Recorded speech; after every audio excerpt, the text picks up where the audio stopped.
Evet arkadaşlar, merhaba.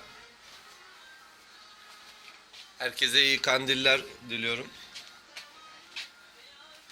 Bugün böyle bir makinamız var videomuzda. 500 yumurtalık, tam otomatik bir makina.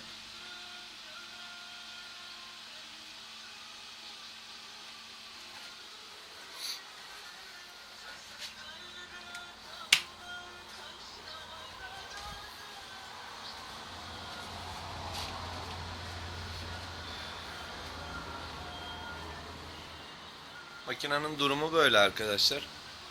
Tam otomatik, buzdolabından yapılma bir makina. Ama gayet sağlam, şık bir makina. Bu makinayı yaptığımız abimiz üst kısmının boş kalmasını istedi. Çıkan civcivler için kurma bölümü olarak kullanacak. Tüyleri kuruyana kadar orada durduracak civcivleri. Onun için üst kısmını almadık makinamızın. Gördüğünüz gibi tertemiz, gayet sağlam, dayanıklı bir makina. Onda bir hassasiyetinde termostatımız var. Sıcaklık kontrolü yapan ısı kontrol termostatımız var.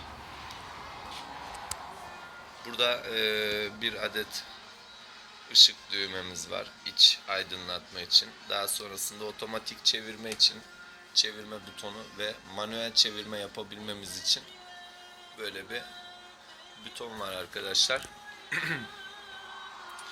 Biz bu makinamıza çok uğraştık. Bayağı uğraştım bu sefer. Özel bir makine oldu bu.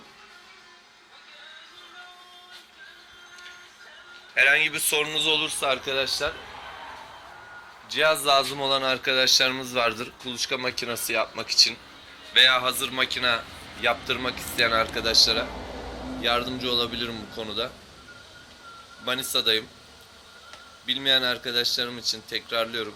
0506 949 56 36 0506 949 56 36. Görüşmek üzere arkadaşlar. Hoşça kalın, dostça kalın.